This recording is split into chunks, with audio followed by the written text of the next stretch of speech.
Suzanne's Paparazzi Jewelry, 24/7 shopping available. 160920 is the code. Show her some love, like she showed us.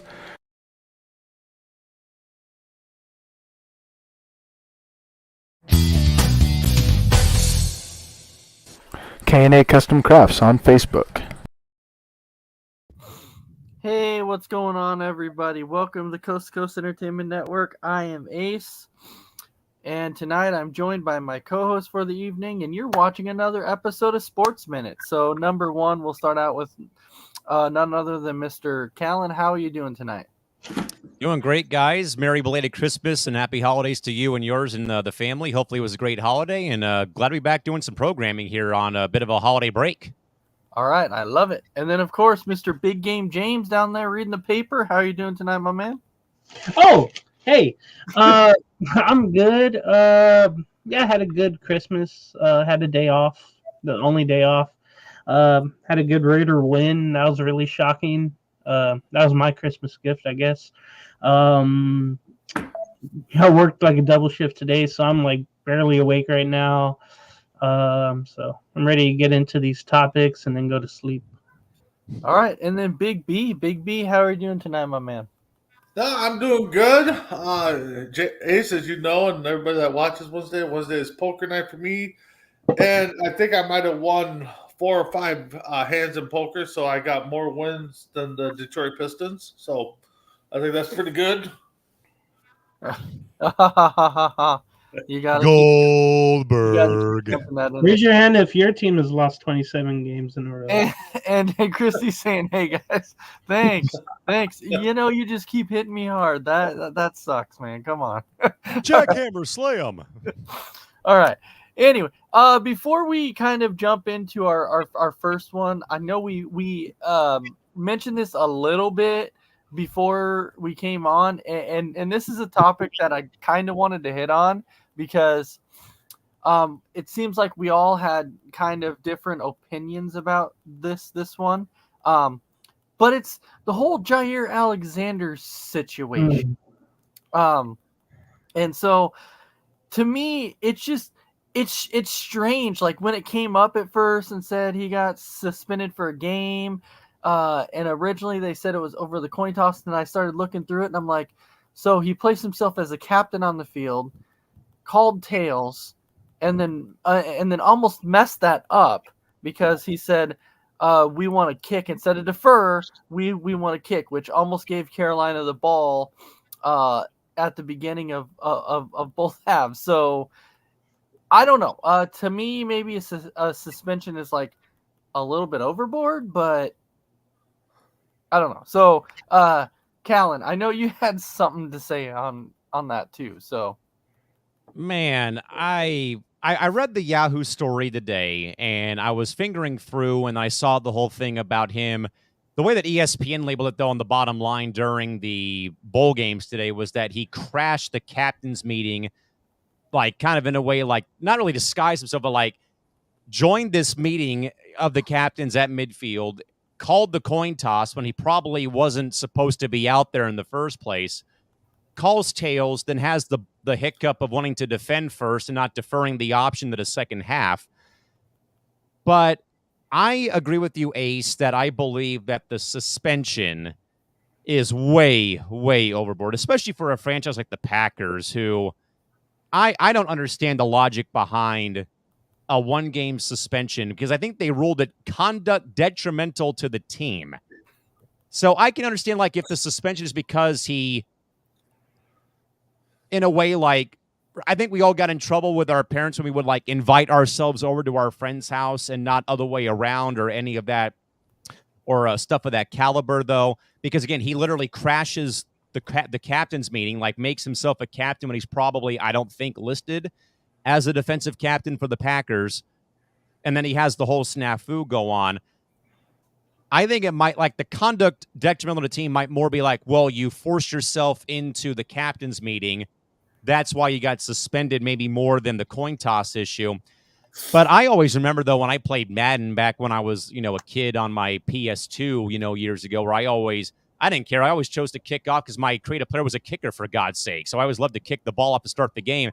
But I do see, though, like now where we are with the coin toss, that like verbiage has been changed. Like maybe the actual coin toss has changed. And again, my feeble knowledge of American football is not the best, though. So I don't know if like the rules have been tweaked since 2003 when I last played a game of Madden or whatnot. But I think, though, it's a full-blown overreaction by the Packer front office and by the Packer GM and by the Packer franchise as a whole, though. Okay, I get it, though, if you suspend the guy for the fact of, like, he crashed the captain's meeting and wasn't supposed to be out there. I can see that part, though, but because of him going out there and then calling the coin toss correctly, but he had his words screwed up, though, I think it's very, very overblown and kind of in a way I think unnecessary, if you ask me. All right, James, I kind of saw your reaction at first. You started shaking your head too. Do you think that a suspension is too much in this? No, because look, I saw this video on the way home. I saw his press conference not a press conference, but in the locker room, they were interviewing him about what happened. And it just seemed like he didn't care at all what the hell he did. Like he didn't think it was wrong. He didn't even realize that he did anything wrong. But he decided to be real selfish. He wanted a homecoming. Just because he's from Charlotte doesn't, give you the right to do something to hurt the team like that. Imagine if they lost. That would have been this would have been justified, definitely. It would have been like a season-ending suspension if that was the case, if they lost the game, honestly.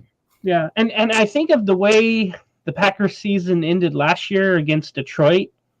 They had really, I think, one or two stupid penalties. Quay Walker, I think he pushed one of the Detroit trainers or something. He did. And then he had another stupid. Oh, I forgot who went to go pick up the ball before a field goal attempt or something. That was Rasul Douglas. Yeah. So the Packers have a track record of being idiots. So those players just making dumb decisions. You saw LaFleur saying, "Use your head." It's obvious that this team doesn't have discipline, and something had to be done. I think this will be good. I think for him, but if he doesn't learn, he'll be out of there. Yeah, I guess he was kind of taken back not being chosen as a captain since it was his hometown game. I think that's one of the usual things. If you're from that hometown and you're the road team, you're automatically a captain in some locker rooms. But maybe LaFleur had better things on his mind, more important things, and didn't realize it. But yeah, I would hope so. This isn't college, for heaven's sakes. We're because I know, and I don't mean to intrude on James's time, though, but I know for a fact a lot of colleges do a homecoming game in college basketball for some of the big name or some of the seniors who are on the team. Again, this is not college football. Just because you're playing a game in your hometown does not make you a captain, as James is alluding to here with his point. It's LaFleur said it was a big mistake. It was just stupid. It's just a stupid act. And then his interview after the game, it was almost like he didn't care. He didn't know. And for that, yeah, punishment had to come. I mean, it could be a fine. That would have been okay. But I think this sends a message. The way we ended the season last year, and this happened where it could have been worse. Something had to be done. So I'm okay with the suspension. All right, Big B, I know you had some words about that too in the chat that, you're like, I get it, but. Yeah, I mean, I get it, I guess, but, Packers are playing against a division rival this weekend, and you want your team to be at full strength, because if you lose, you're out of the playoffs. So I think this is going to be played. Packers better hope they win, because the fans, I think, we're going to go after them if they, suspend the, if they end up losing, they'll be like, well, you didn't have one of our better defensive players on there because of a stupid rule. They're going to want, the coach's head and stuff. If anything, you suspend the guy for half or a quarter, fine him a little bit. I mean, just because he went How about out the first series on defense? Would that even be better? That's a college move. Yeah, that's like James says, it's a college move, but to suspend the guy for the whole game because he went out there and made the right call, but yet stated it wrong. It should be newsworthy, and people that are covering this. I mean, I know we're talking about it, but I mean the bigger networks that are covering it, we don't need to know that. I mean, whatever. Right. So thanks. I just wanted to get everybody's opinion on that one. But now we can actually jump into the topics that we were going to talk about. And one of them, in other shocking news, one of them is actually about Russell Wilson. Russell Wilson actually getting benched, and Jarrett Stidham is now going to get the start for the last 2 games. And what does this mean for Russell Wilson? Whether he gets cut come March or whether or not he ends up getting traded. So I started with Callan last time. So James, did this kind of come as a shock to you? And what does this indeed mean for Russell Wilson? It means he's probably done in Denver. And it's funny, you mentioned Jarrett Stidham. This reminds me of the Derek Carr situation last season. With 2 games to go, Derek Carr was benched. And guess who started? Jarrett Stidham for the Raiders last year. So it's funny that this has come full circle. I think Sean Payton has had enough of him. And we all remember, like, his press conference said, yeah, we're going to go after winning, and we'll make the necessary moves. I will have to make the necessary moves, on the field. It is weird, too, because the Broncos aren't eliminated from playoff contention, but they're going to this week. But despite that, I think one big reason behind the benching is the financial reason. And then he's had bad quarterback play. He hasn't had a complete great game ever with the Broncos these last 2 seasons. He has a $37 million injury guarantee for 25 that becomes fully guaranteed in March, I read. Sitting him assures the final 2 weeks that he doesn't suffer a bad injury. And then it will give the Broncos financial flexibility if they decide to move on from him. He is guaranteed the $39 million in next season, and then I think $37 million in 2025. So eventually they're going to have to pay him. It's going to be a lot of dead cap, but they're going to hopefully try. Well, the thing is too, they can't move up unless they trade like future first round picks. But man, they're going to, with the dead cap money that Wilson will have if they decide to get rid of him, they're going to have to go after a rookie quarterback. But it's Walmart money, as Chrissy Wilson mentioning there, with the dead money. So they said they were going to be aggressive, and also Callan might remember this, but it reminds me of Madison Bumgarner. He had all the success with the Giants. He started to kind of taper off, and then the Diamondbacks signed him for all that money, and he didn't make it, I think, through the 3rd season of his big contract with Arizona, and this was this last season, and I think he still gets paid the next 2 years. So it's funny how those 2 guys have kind of gone the same way, where they were great, they got paid, went elsewhere, got paid, and then they didn't succeed. But I knew this was coming for the Broncos because with Sean Payton there, they have a goal. It hasn't been there a while, but they said they would be aggressive, and if it meant moving on from Wilson and they would have to eat money, they would. But now they're going to have a mystery van of quarterbacks coming through there, like it was before. It's probably going to go back to that unless they see a quarterback they can draft out of college that'll fall all the way down where they are. But I think all the good ones will be drafted within like the first 5 picks, it seems like. So, man, it's taking a risk if they do move on from him, but it shows that they've had enough of him this season. And look, I get what you're saying, but this is my kind of issue with it. Is like Yeah. it Right. is that people were talking about how he hasn't had good games and like that with Denver, but here's the thing: on the season, his completion percentage is 66.4, so it's a little bit above it's above league average. He's thrown for 3,070 yards. He's got 26 touchdowns to only 8 picks and a No, passer rating of 98. no. Okay. So I was talking to Bronco fan, and he was looking at the numbers and said, "Don't look at that. Look at the passing and where it is on the field. Low dump offs, or he goes deep. He never goes in the middle, and he never gets that mid range passing. And that's Fair. where everybody else kind of thrives. But he just does the check downs, and the running backs do the jobs, or the wide receiver screens, or he tries to go deep. And you want someone who can do all three and be consistent. So those numbers, don't look at them. It's all about the consistency, and it just hasn't been there the last 2 years. And then the last year he was in Seattle too. You start to see signs where he wasn't running out of the pocket, making things happen. He was really hesitant in his first year in Denver. So I disagree with any of the numbers that will come up. That doesn't matter. And then look, they're going to be eliminated from the playoffs. They've had big expectations, and it's just not going to happen with him.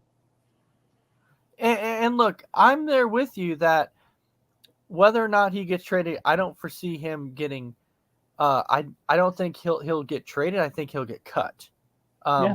I think Atlanta may want him, but man, yeah, they have a lot of talent there, but they have to have someone to spread it around, not just dump off. So I don't think he'd be the right guy there.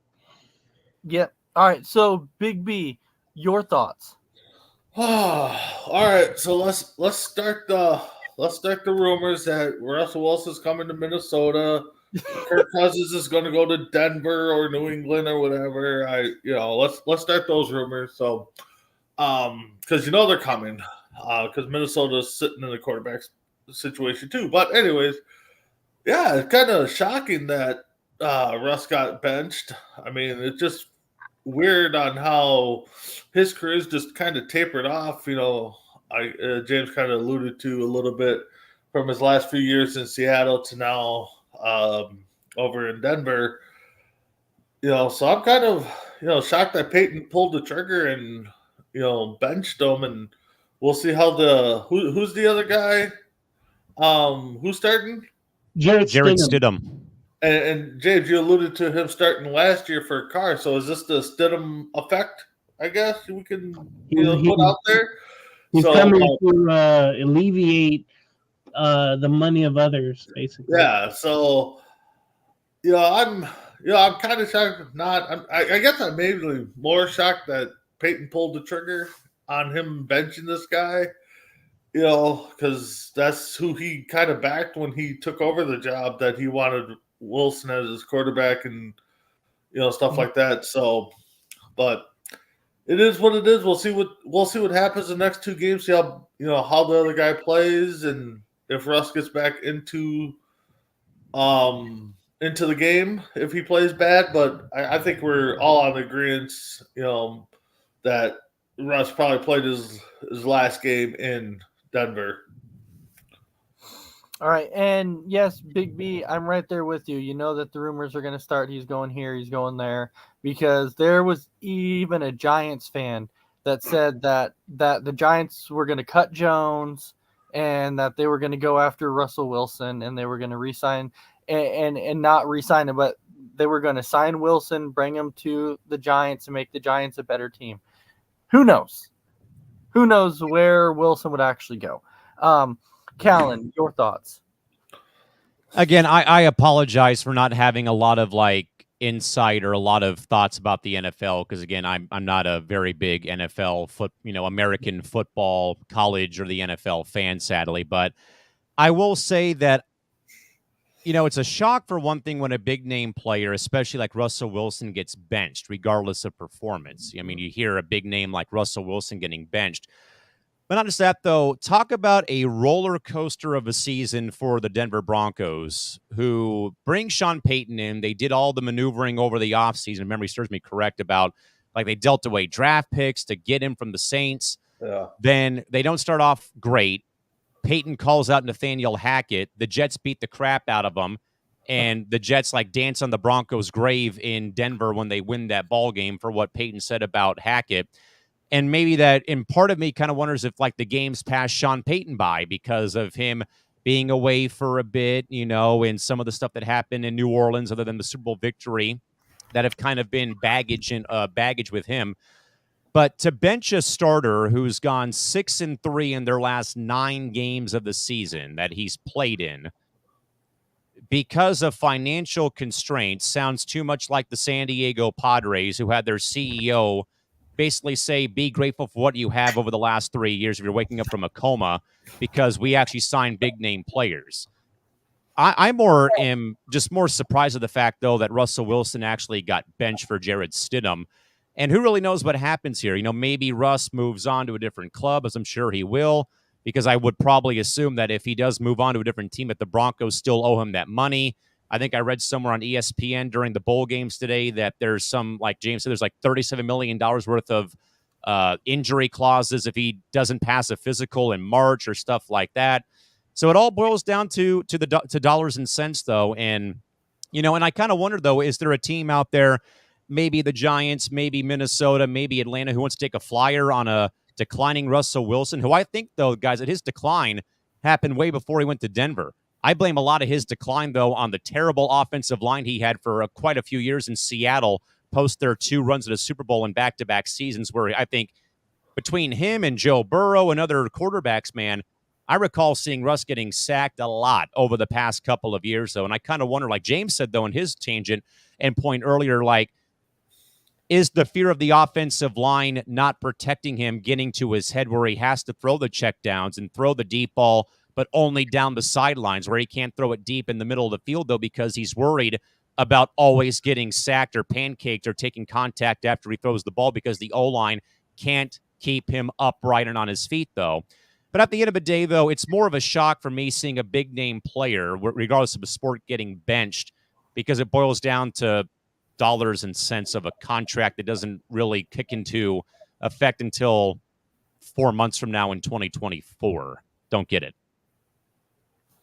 Yeah, and I'm, but I do believe you were pretty close. I do believe it's like 35 million or something like that. Yeah, but anyways, it's really close.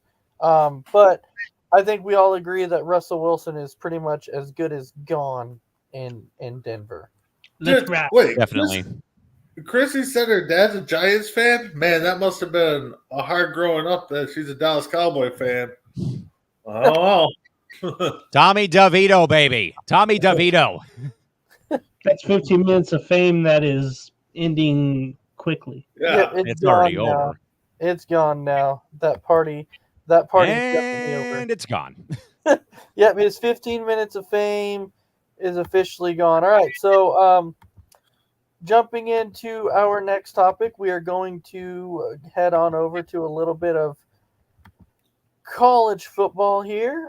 In a surprising matter, we are at the point here to where now they are doing the Pop-Tart Bowl this year, to where they're now making the first time the person that wins a trophy, you can now eat it. They're giving you edible Pop-Tarts within the trophy. So they're saying whatever team wins has to be hungry, because they're at that part now.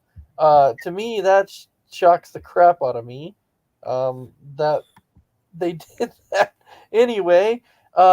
Big B, I'll go ahead and I'll start out with you. What's your thoughts on the new Pop-Tart edible trophy?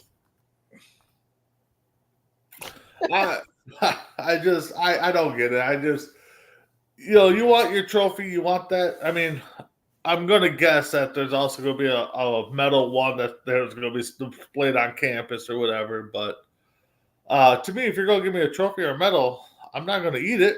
I don't want to be eligible, but it is what it is. I wonder what flavor they're going to get. I mean, are they going to, get the traditional flavors, or are they going to get some weird flavor, or they're going to have another guy that we won't name on the show create it to one of his favorite Pop Tarts? I don't know, but Sure hope not. I don't know.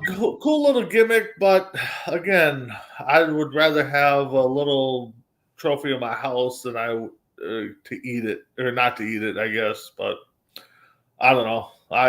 You set this topic out. I'm just like, what? Are you serious? So we'll see if other food bowl games go to this type of style. Yeah, that's why I brought it. That's why I brought it up, because when I saw it, I'm like, "You've got to be kidding me!" Like they're actually doing this, and it's I don't know. Like you can see how the trophy is though. Like it's the metal trophy, but they have the Pop Tarts inside. It's a thing. It's a thing. Callan, what's your thoughts? Look, it's college football bowl season. This is probably the only time all year I watch Americanized football if I'm not working FCS football. Sports are supposed to be fun, right? This may sound like, our infamous co-host, rant here, but I absolutely love this idea. I mean, we've seen coffee poured on coaches in Frisco, Texas. We've seen French fries dumped on a college coach in Boise during the Idaho Potato Bowl. We have had mayonnaise served in ice cream in Charlotte tonight at the Duke's Mayo Bowl. And we had eggnog. We had eggnog after the Trojans beat the Cardinals in San Diego at the Holiday Bowl. That's what that was? I know the process for college bowl games is long and boring and stagnant. But again, I'm going to be the press row podcast host and get on my soapbox again. Who cares how long it takes? All these schools need the revenue from playing in these very convoluted, long, dragged-out process, especially, guys, in the ever-evolving world of college athletics. And I absolutely love the fact that, Kellogg's rebranded, bought the rights for Pop-Tarts, and actually put 2 Pop-Tarts, which looks to be either frosted strawberry or birthday cake, inside the football on top of this trophy to make it look like it's a damn toaster. I love the creativity. And again, I know the process is long. It's stupid. It is what it is. But again, please think about the markets that these games are being played in, like San Diego, California, San Antonio, Texas, Orlando, Charlotte. Look at, Tulane and Virginia Tech playing in an absolute monsoon today in the first game of the bowl of the game today. But honestly, I think I see a couple of chocolate fudge Pop-Tarts on that trophy. But I do think, though, that they're going to get like an actual trophy as opposed to the edible trophy. But again, it's branding. I get it. It's a long process. No one's watches. I'm probably the lone person watching all the bowl games because it's fun.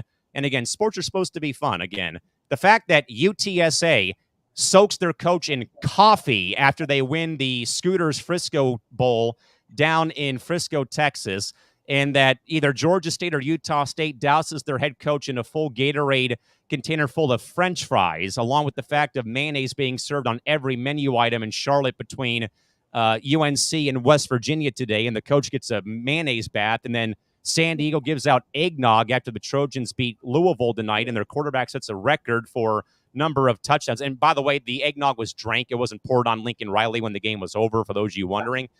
I love it. Let the teams have fun. Let the bowl games have fun. Let's just enjoy the process for what it is right now until we hopefully get a better system in place, which I still don't think is coming anytime soon. But anyway, I'll get off the soapbox and get things back to Adam. All right.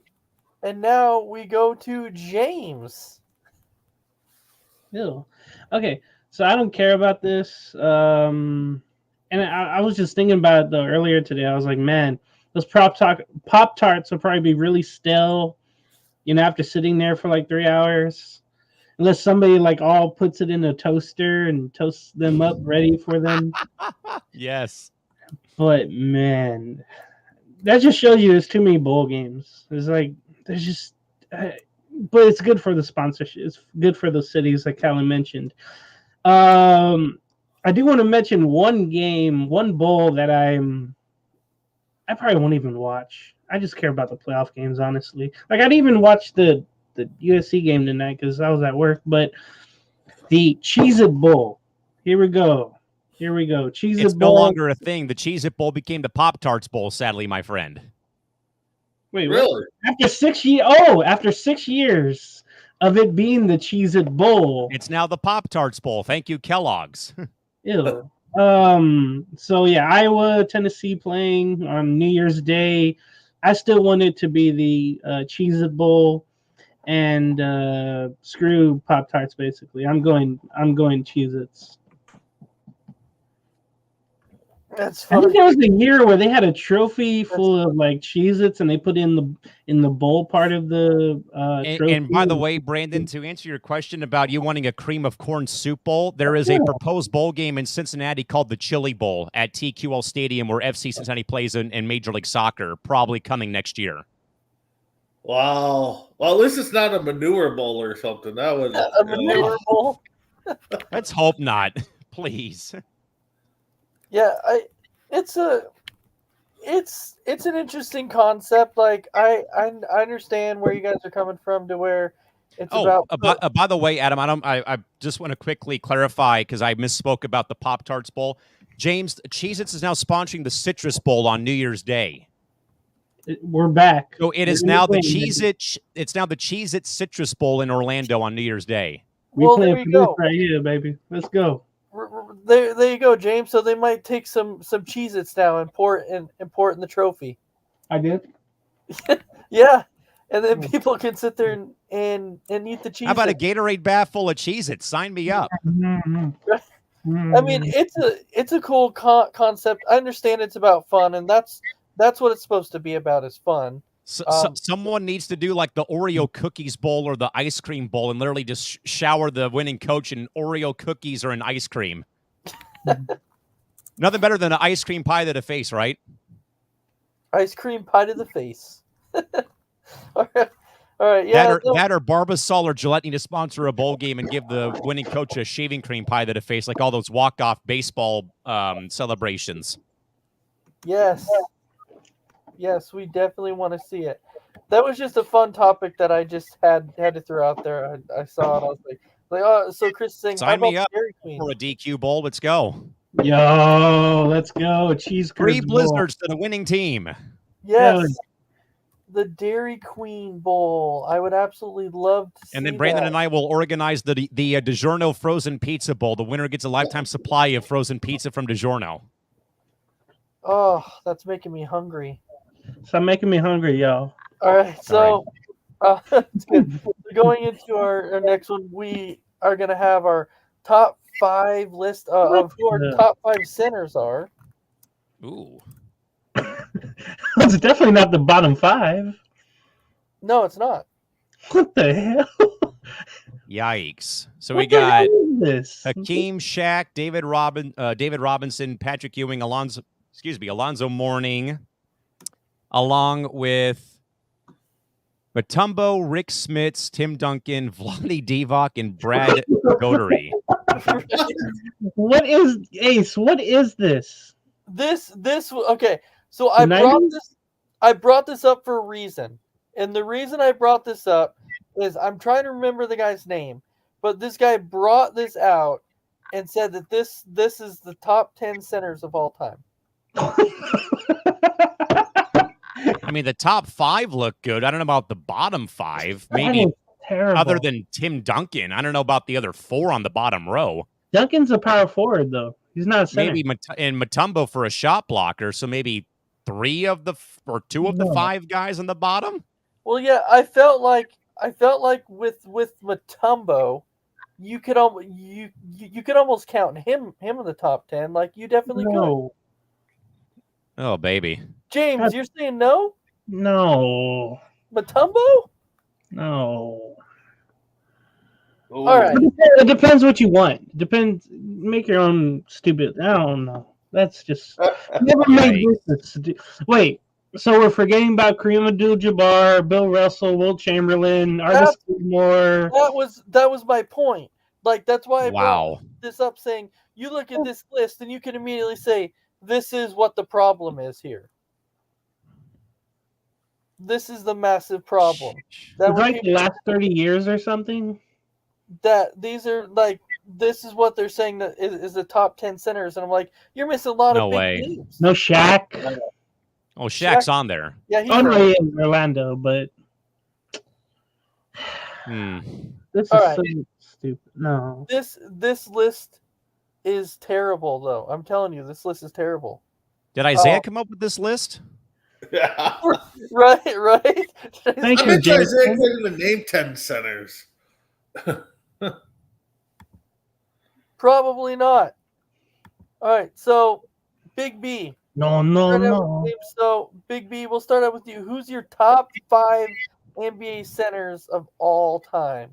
Oh man, that's tough because I know I'm gonna leave out a lot of older guys because again I didn't see a lot of the older guys play. I mean I know I saw Kareem play a little bit towards the end of his career, but yeah, that hook shot that James just did is iconic. But I mean Shaq and Hakeem definitely up there in the top 1, 2. Ewing, I liked Ewing's game early on, and then I know Jason said that Duncan played power forward, but I got to put Robinson and Duncan both on there. I mean, those two together, maybe at the same spot, maybe without one, the other one doesn't succeed that much. So, but I gave off 4. Let me see a 5th one. I gotta go. I know he only had a couple of years, but I think they were dominant for Minnesota, and that's Dean Garrett. I think he was a big guy in the middle. I know he was only like 6'10", but that guy, when his first few years, he was just. I believe he was a beast for Minnesota. Just too bad we couldn't do nothing with that team that they had, but I think that's my top 5. All right. How about Mr. Callen? Believe it or not, Ace, your brother and I actually have the same 5 in mind. Definitely going with Shaq, having seen him play, with Kobe, and again, not having an NBA franchise here and resonating, and me kind of rooting for the Lakers just because they were always on local TV here in San Diego. But I'd go Shaq. I'd go Wilt. I know that he really couldn't play against Bill Russell because apparently he'd go into a shell whenever they play each other. I would go with I would probably, I think, actually trade out Hakeem, though I love watching him play in, early 90s, back half of his career, though. I'd go Shaq, Wilt, Bill Russell, Kareem, and the Admiral. Those are my top 5 for sure. All right, so here is a top 5 list. So I'm going to take this down quick. This is a top 5 list made by Chat GPT.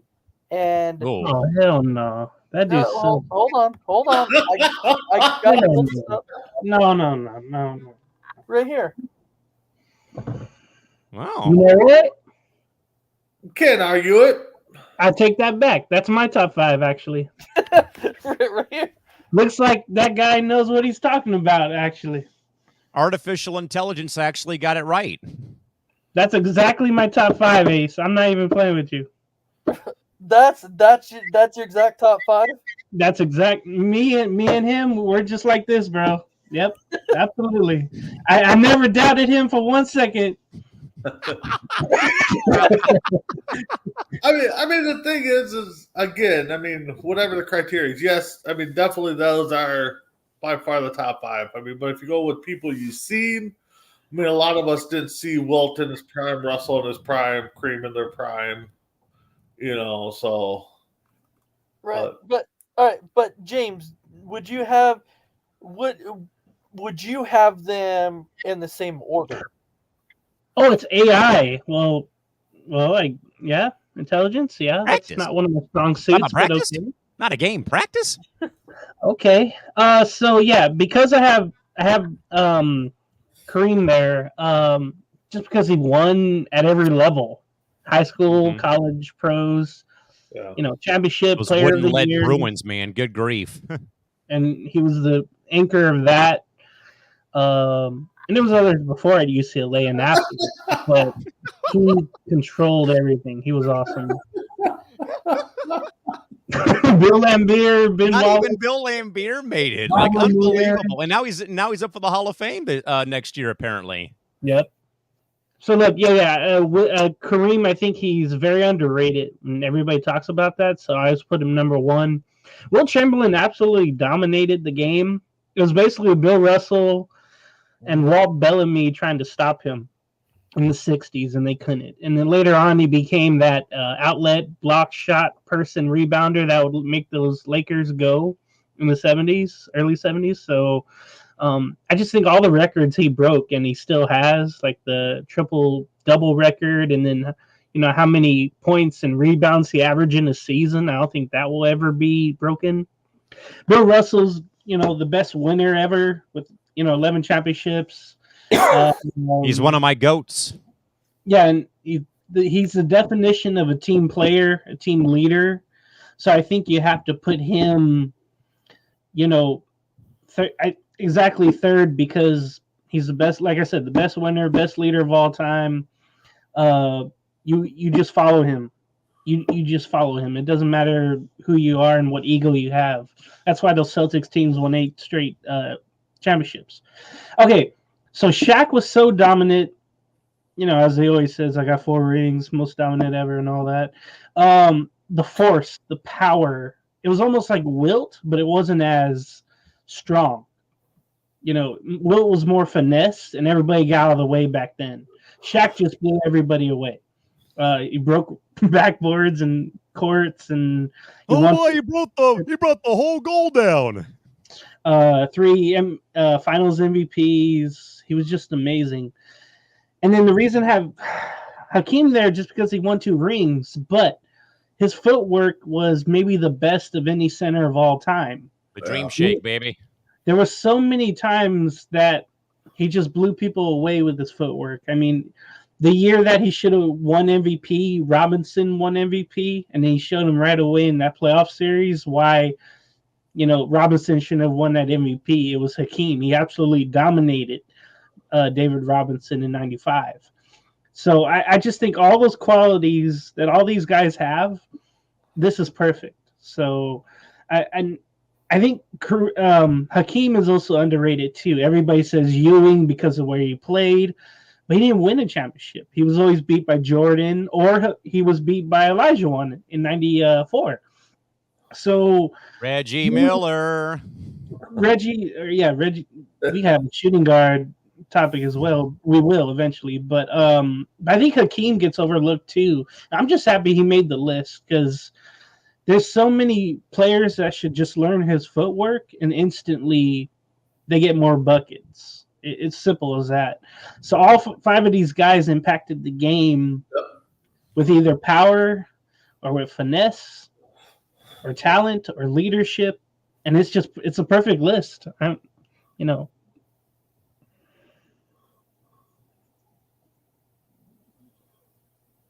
Sorry, I was on mute for a second. I think you could look at Hakeem though, and really, you could almost take Robinson and put him in the top 5. Over Hakeem. You could. It's really close. It is close. But I'm not saying you're wrong, James. I'm not saying you're wrong. I'm just saying I feel like Robinson could be one of those guys that you could look at and put him in the top 5 also. Never ever. And Jason, yeah, but how many threes did they make? Today's game is so ridiculous. Exactly. Yeah. And I think that's like Cat, what's his name? This dude is out here, Rudy Gobert, shooting 3-pointers. It's ridiculous. Right? Get your big ass in the post and make some layups, man. I'm sick of that crap. I'll tell that to Jokic. Jokic, man. Jokic is different because he's just got a skill set that's just like no other, I think, of his kind. Maybe he'll replace Hakeem, whatever Jokic does, maybe he'll replace him. He just got to win a couple more, I guess. Yeah, maybe. I don't know. But these type of lists are fun because you never know what people are gonna do because there are so many different people that they're like, oh, in my opinion, you could take this guy and put him in the top 5, or you could take this guy and put him in the top 5. You never know what people are gonna say. And then I thought it was funny how at first I go to pull up the list and James like, no, I don't want to. Okay, never mind. This is a perfect. I didn't know it was AI. I thought AI. I couldn't trust AI. But you did this Practice. time. You did trust it this time. So I would be curious to see what Chat GPT would say for a top 10 centers of all time, because I think that Robinson would be like 6 maybe on that, like first guy on the outside looking in. Hakeem, Ewing would be right there. Robinson, yeah. and you just have a mix of the 3 others. I don't know. All right, going into our final topic, it is a little bit of baseball. So now Please don't be about the Dodgers. Oh, it thank is goodness. not right. No, we're going with MLB announces the rule changes for the 2024 season. This is the rule changes that they are going to make for 2024. So with that, this one we'll go ahead and we'll start out with Callan. So Callan, your thoughts on the rule changes that they're implementing for the 2024 season?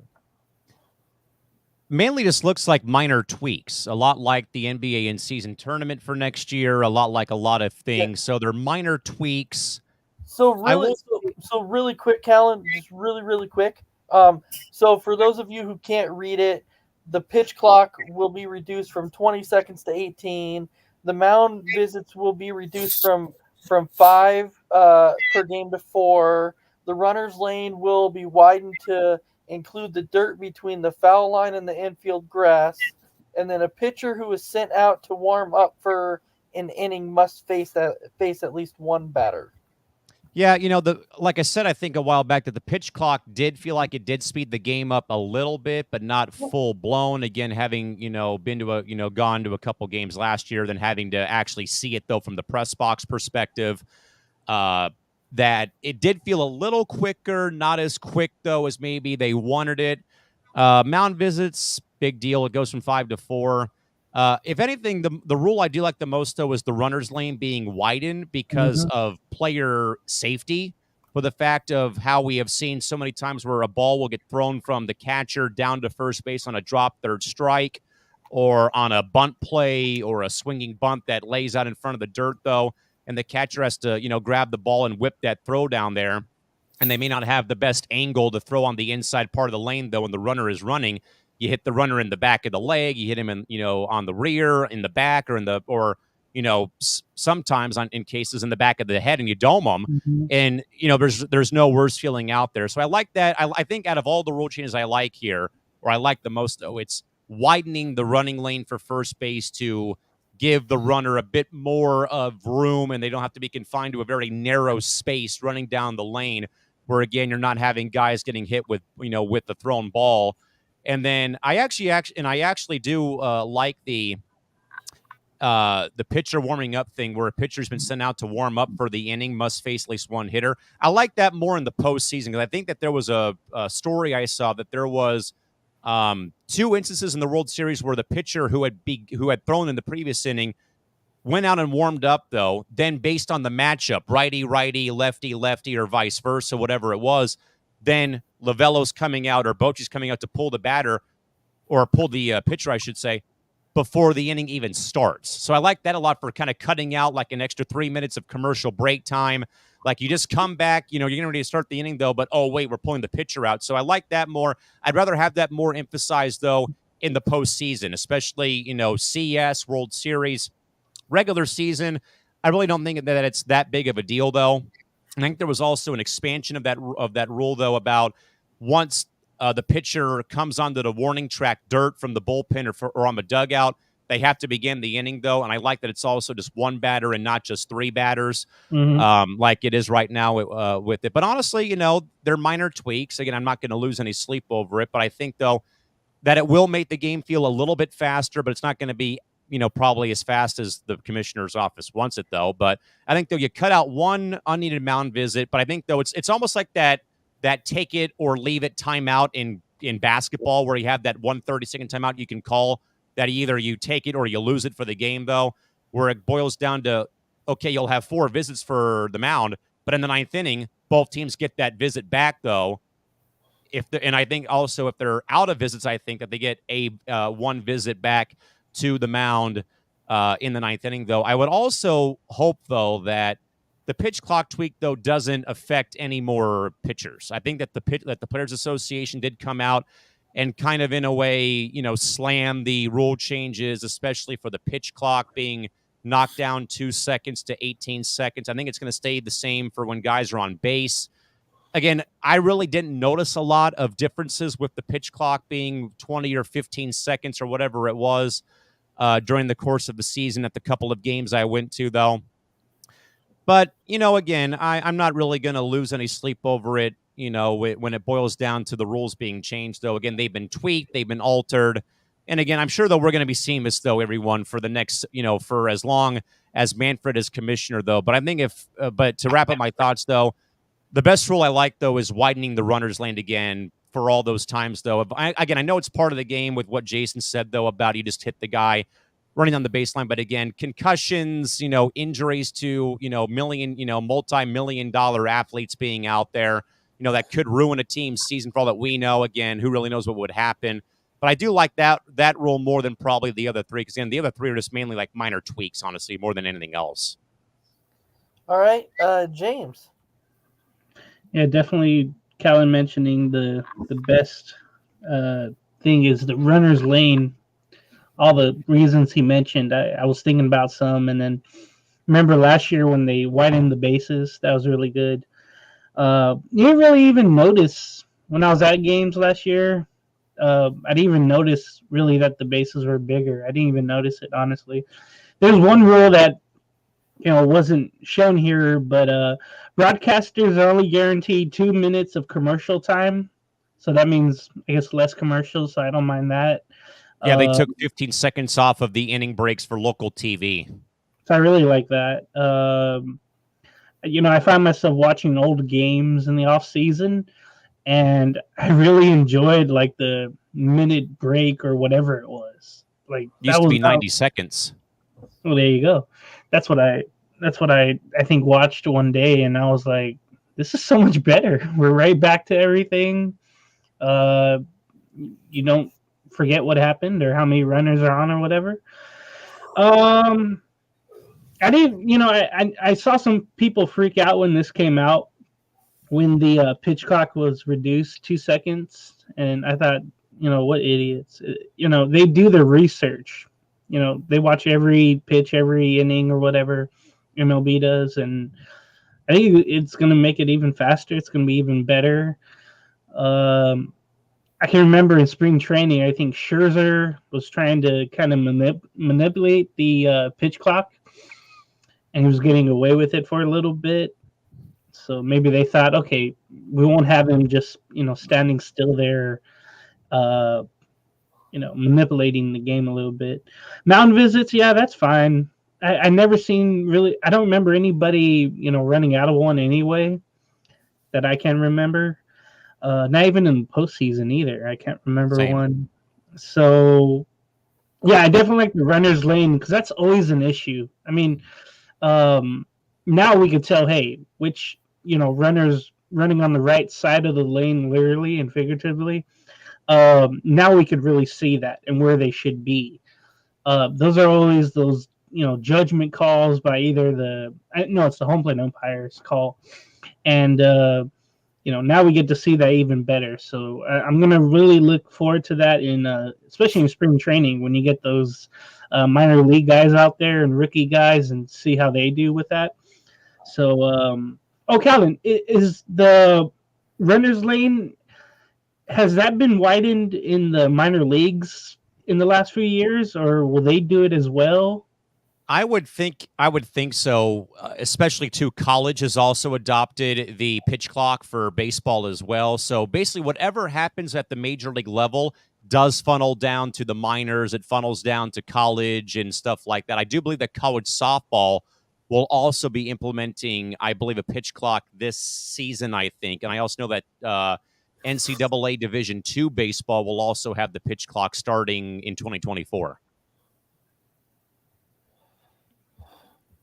Okay. All right. Big B.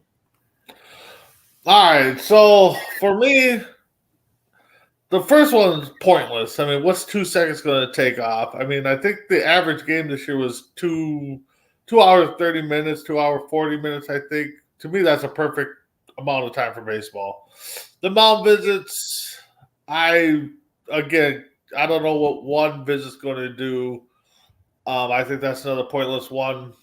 I'm in agreement with Callan. I think the pitcher that comes out to start the inning, I think should at least face one batter, especially if it's coming from the bullpen. Especially in the playoffs, though, too. Yeah. So I think the runner lane is the big one that makes somewhat sense. And honestly, I think, Ace, I think you brought down, the drop third strike or where the runner goes to first right away. I'd really like to see them add the softball first base and have two first base there so the runners can, hit that outside bag and give the catchers a little bit better throwing lane. I think that definitely would be something. I know that's kind of been talked about. Maybe it was just people speculating and stuff, but I think that would definitely help in that runner's lane thing. It's like, okay, third strike, you have to dart for this bag here. Outside of that, the other three rules, I mean, are just the first two definitely are pointless because I mean, when I went to the games the last couple of years, minor league baseball and the majors, to me, the 20-second pitch clock, I watched it and it did move the game by faster. I don't think it affected the game as much as people thought it did.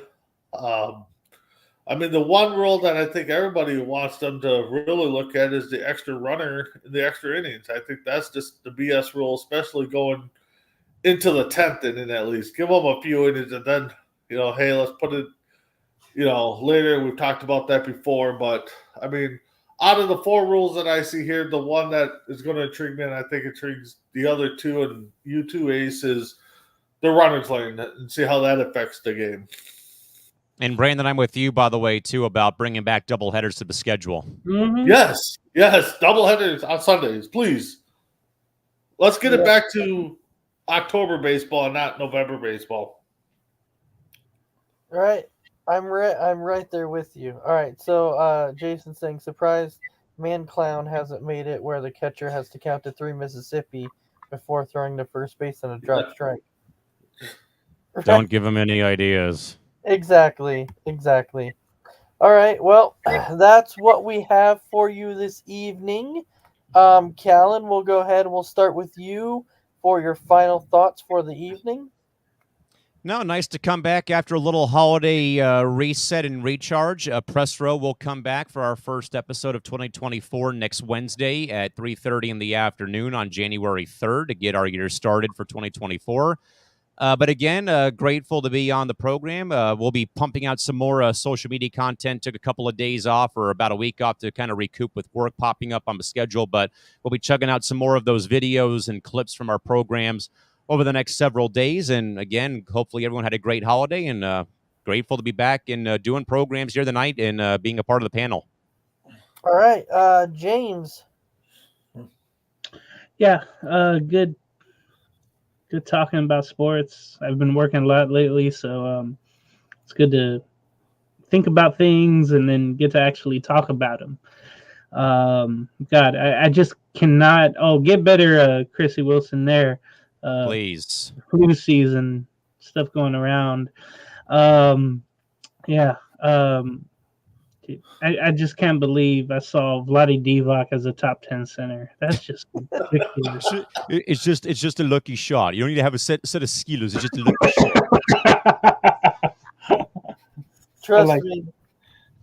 Trust me. When I saw that, I was like, yeah, I got to bring this up on the big screen so people can see how ridiculous this list actually is. Just a lucky shot. You don't need to have a certain set of skills. It's just a lucky shot. All right, Big B. I just want to, just like everybody else, thanks for joining. Keep checking out C2C. On a personal note, I know we kind of bring this up once in a while on Four Bros, but if you know somebody in trouble, reach out to them. I just found out somebody close to me is in deep trouble and away for a while, but I'm going to reach out to them and just tell them I'm still there for them because you just don't know what's going through their mindset. But with that being said, I may or may not join Entertainment Hour this week because I want to give my review on the movie Iron Claw. So I'll reach out to James and see what we could do. But outside of that, keep checking out C2C. C2C Rankin will be back Wednesday this week. All right, so we definitely want to thank everybody for watching, and you can catch us next week for another episode of Sports Minute. With that, everybody have a great night.